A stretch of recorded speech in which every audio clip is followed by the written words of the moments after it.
भैया मैं फेल नहीं हुआ था, मेरी कैटेगरी फेल हो गई थी। ये कहना था विजय मिश्रा का, एक लड़का जो उत्तर प्रदेश के एक छोटे से गांव से आया था। माँ ने खेती करके पैसे जोड़े, पिता रिक्शा चलाते थे और सपना था आईआईटी का। 2 साल तक 16 घंटे पढ़ाई की, सब कुछ त्याग दिया। जब रिजल्ट आया उसका मार्क्स एडमिशन के लिए पर्याप्त था, पर उसकी सीट गई किसी और को, सिर्फ इसलिए क्योंकि वो जनरल कैटेगरी का था। और जिस लड़के ने विजय की सीट ली थी उसका स्कोर विजय से 30 मार्क्स कम था। रिजर्वेशन।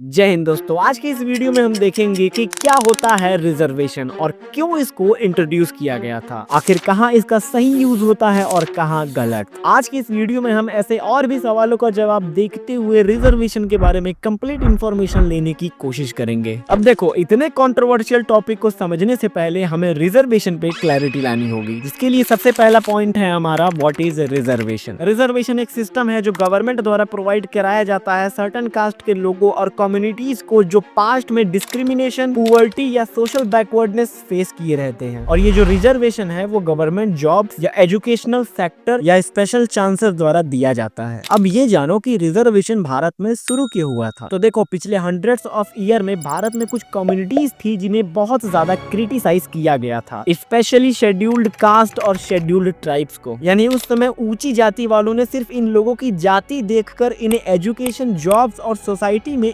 इक्वल राइट्स नहीं दिए थे। ना ही ये स्कूल्स में अलाउड थे, ना ही ये गांव के डिसीजन प्रोसेस में शामिल हो सकते थे। इनफैक्ट बहुत सारी जगहों पे तो मनुस्मृति फॉलो किया जाता था। साथ ही इन्हें एज अ लोअर या अनटचेबल की तरह ट्रीट किया जाता था। और इन्हीं सब के कारण इंडिपेंडेंस के बाद डॉक्टर भीमराव अंबेडकर और अदर्स ने मिलकर इंडियन कॉन्स्टिट्यूशन को प्रोटेक्टिव लॉज दिए, ताकि इन पिछड़ी कम्युनिटीज को अपलिफ्ट करके सोसाइटी को इक्वल बनाया जा सके। अब जानो कि रिजर्वेशन एग्जैक्टली वर्क कैसे करता है। देखो, हायर स्कूल्स या गवर्नमेंट कॉलेजेस या गवर्नमेंट जॉब्स या ऐसी आदि जगहों पर कुछ सीट्स रिजर्व्ड होते हैं, जिसमें अगर हम एग्जैक्टली देखें तो इन इंस्टीट्यूशंस में 15% रिजर्व्ड रहता है एससीज के लिए, 7.5% रिजर्व्ड रहता है एसटीज के लिए, 27% रहता है ओबीसीज के लिए। और इसके अलावा 2019 में 103rd कॉन्स्टिट्यूशनल अमेंडमेंट एक्ट द्वारा ईडब्ल्यूएस को आर्टिकल 15 क्लॉज 6 और 16 क्लॉज 6 में ऐड किया गया था हमारे कॉन्स्टिट्यूशन में। यानी 10% सीट्स रिजर्व्ड किए गए हैं जनरल कैटेगरी के इकोनॉमिकली वीकर सेक्शंस के लिए। अब अगर एक एग्जांपल से समझे तो मान लो यहाँ पर 100 सीट्स हैं, जिसमें 15 शेड्यूल्ड कास्ट के लिए रिजर्व्ड है, 7 शेड्यूल्ड ट्राइब के लिए रिजर्व्ड है, 27 ओबीसी के लिए रिजर्व्ड है और अब 10 जनरल कैटेगरी के ईडब्ल्यूएस के लिए रिजर्व्ड है। यानी total number of reserved seat हुए 59 और बचे 41, जो कि ऑलमोस्ट हर जगह अनरिजर्व्ड होते हैं। अब एक बात और जो सबको पता होनी चाहिए कि कॉन्स्टिट्यूशन मेकर्स ने रिजर्वेशन को सिर्फ 10 साल के लिए ही प्लान किया था, बट अनफॉर्चुनेटली सोसाइटी में कास्ट बेस्ड इनइक्वालिटी के कारण इसे बार बार एक्सटेंड किया जाता है। यानी इसका मतलब ये है कि अगर आने वाले समय में इक्वालिटी हर जगह देखने को मिले तो रिजर्वेशन खत्म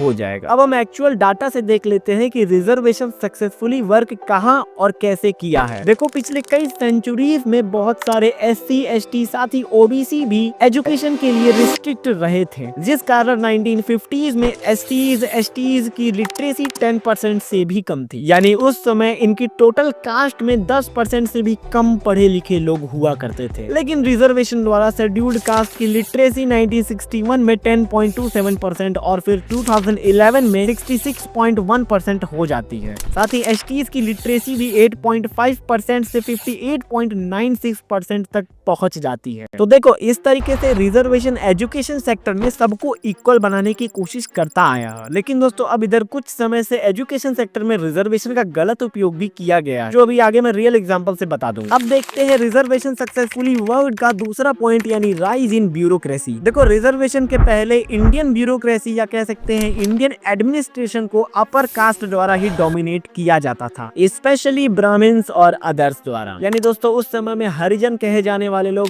आईएएस, कलेक्टर, जजेस जैसे पोस्ट पे इनविजिबल थे। But after article 16 clause 4 government jobs में रिजर्वेशन अलाउड हो जाता जाता है। और 2011 का डाटा हमें बताता है कि 13 से 15% IAS ऑफिसर SC कैटेगरी से और 6 से 8% ST कैटेगरी से पोस्टेड थे। तो दोस्तों इस तरीके से एजुकेशन में और गवर्नमेंट जॉब्स में रिजर्वेशन इक्वालिटी के लिए इन कास्ट को अपलिफ्ट किया है। लेकिन ये जो तुमने अब तक देखा ये सिर्फ पॉजिटिव साइड था रिजर्वेशन का, और अब हम इसका नेगेटिव साइड देखेंगे, जिसका पहला पॉइंट है वेयर रिजर्वेशन फेल्स। देखो इंडिया में रिजर्वेशन को इंट्रोड्यूस करने का एम था बैकवर्ड कास्ट को अपलिफ्ट करना, लेकिन अगर हम एक चीज नोटिस करें कि SC ST कैटेगरी में कुछ फैमिलीज ऐसे भी हैं जो रिजर्वेशन का बेनिफिट्स बार बार लिए जा रहे हैं, इसके बावजूद कि वो आज की डेट में इकोनॉमिकली, सोशली और एजुकेशनली एडवांस्ड हैं, जबकि इन्हीं जातियों में कुछ गरीब लोग आज भी स्ट्रगल कर रहे हैं। तो ये जो अमीर SC ST कैटेगरी के लोग हैं, ये गरीब SC ST कैटेगरी के रिजर्वेशन को कहीं ना कहीं खा जा रहे हैं। अब वैसे तो आपको इसका प्रूफ समाज में दिख ही रहा होगा, लेकिन अगर तुम्हें प्रूफ चाहिए ही तो तुम अनफिल्टर्ड बाय समदीश का ये वीडियो देख सकते हो, जिसमें साफ साफ दिखाया गया है कि भारत के कुछ गांव आज भी कितने पिछड़े हैं। यानी वहाँ ना ही प्रॉपर इलेक्ट्रिसिटी है, ना ही हेल्थ केयर का कोई भी सुविधा, और ना ही पास में कोई भी अच्छा गवर्नमेंट स्कूल है। वैसे एक बात कमेंट कर देना कि इस रिजर्वेशन इनइक्वालिटी में तुम किसको जिम्मेदार ठहराओगे। और अब हम दोस्तों रिजर्वेशन के डार्क साइड के दूसरे पॉइंट यानी क्रीमी लेयर को समझेंगे। देखो आम भाषा में समझे तो क्रीमी लेयर में वो इंडिविजुअल्स आते हैं जो बैकवर्ड क्लास के तो हैं, साथ ही वो सोशली, इकोनॉमिकली और एजुकेशनली एडवांस्ड होने के बावजूद वो रिजर्वेशन का लाभ उठाते हैं। लेकिन दोस्तों 1993 में क्रीमी लेयर के लिए एक रूल अप्लाई किया गया था OBC के लिए, यानी कोई अगर बंदा OBC का क्रीमी लेयर है तो वो रिजर्वेशन का फायदा नहीं उठा पाएगा। और दोस्तों अब इस पूरे क्रीमी लेयर के मुद्दे पे यही कंट्रोवर्सी क्रिएट होती है कि क्यों SC ST कैटेगरी के क्रीमी लेयर पे रिस्ट्रिक्शन वाला रूल अप्लाई नहीं किया गया। वो आज भी अच्छे घर के होने के बावजूद रिजर्वेशन का प्रॉपरली यूज करते हैं, यानी जो रिजर्वेशन बैकवर्ड कास्ट के लिए बनाया गया था अपलिफ्ट करने के लिए, वो उसको मिलता है जो पहले से ही अपलिफ्ट हो चुका है। वैसे यहाँ पे तुम्हारा क्या कहना है कमेंट जरूर करना। अब इस डार्क साइड का तीसरा और लास्ट पॉइंट है जनरल कैटेगरी फ्रस्ट्रेशन। इन सभी स्टूडेंट्स का ये सब बोलने का यही कारण है कि इनके पास कोई सेपरेट रिजर्वेशन नहीं है एक्सेप्ट 10% EWS। वैसे दोस्तों फ्रस्ट्रेशन वाली बात यहाँ पर कहीं ना कहीं तो है, क्योंकि जाहिर सी बात है poor and much talented students general category में भी होते हैं, लेकिन सिर्फ रिजर्वेशन के कारण वो सिलेक्शन नहीं ले पाते। अब देखो अगर देश के हित में सोचा जाए तो जाहिर सी बात है रिजर्वेशन को इग्नोर करके टैलेंटेड स्टूडेंट्स को प्रीफर करना बेस्ट रहेगा। लेकिन हिस्टोरिकली सोचा जाए तो सोसाइटी में हर कास्ट को इक्वल रहना भी जरूरी है। लेकिन दोस्तों अगर करंटली देखा जाए तो बहुत सारे स्टूडेंट्स SC ST कैटेगरी के ऐसे हैं जिन्हें अब रिजर्वेशन की जरूरत नहीं है, वो अच्छे फैमिली बैकग्राउंड से आते हैं। इस पर तुम्हारा क्या कहना है कमेंट जरूर करना। आई होप आपको वीडियो काफी इन्फॉर्मेटिव लगी होगी। मिलते हैं अगली वीडियो में। जय हिंद जय भारत। और यहाँ पर जाके तुम यूपी के 2 मेजर चीफ मिनिस्टर के टेन्योर कंपैरिजन की वीडियो देख सकते हो।